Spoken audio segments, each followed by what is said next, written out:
নমস্কাৰ, আকৌ আহি গ'লোঁ এটি সুন্দৰ ভিডিঅ' লৈ আপোনালোকৰ ওচৰত। কি খবৰ আপোনালোকৰ? পিছে এইকেইদিন কেনেকুৱা কি চলি আছে? বৰ্তমান এতিয়া ভিডিঅ'টো হৈছে মোৰ শাকনি বাৰীৰ পৰা।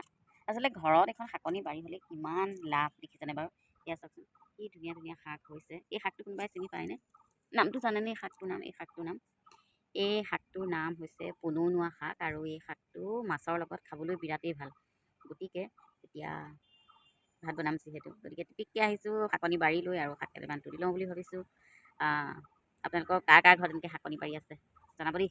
অৱশ্যে এইটো জনাবলগীয়া ক'বলগীয়া ভিডিঅ' নহয়, তথাপিও যিসকলৰ ঘৰত নাই, বা যিসকলে এনেকৈ ধুনীয়াকৈ এখন গাৰ্ডেনিং বনাম বুলি ভাবিছে, নিজৰ ঘৰতেই হওক বা নিজৰ ছাদতেই হওক, য'তেই হওক। মোৰতো একদম পাৰ্কিঙতে আছে, গতিকে তেওঁলোকৰ বাবেহে। আৰু এইবোৰ ভাত খোৱা শাক খোৱা ভিডিঅ' আচলতে একো ইনফৰ্মেটিভ ভিডিঅ' নহয় দেই। এনেই আৰু মনোৰঞ্জনৰ বাবে বুলি কয় যে, তেনেকুৱা ধৰণৰ। গতিকে কাৰ এনেকুৱা শাকনি বাৰী আছে ক'ব। কিন্তু ঘৰত যদি এনেকুৱা সঁচাকৈ পাচলি কেইটামান থাকে নহয়, তেতিয়াহ'লে কিন্তু চিন্তা নাই, নহয়নে বাৰু?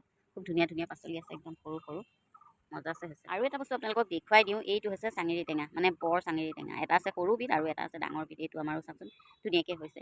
এইটো অৱশ্যে খাই ভাল লাগে দেই। এইটো সৰহকৈ হ'ব লাগে, আৰু সেই চাঙৰি টেঙাটো যদি আপুনি সিজাই পেলাই পানীটো দিও মাছৰ জোল বনাই, খুব ধুনীয়া টেষ্টি হয়। কৰি চাবচোন কেতিয়াবা।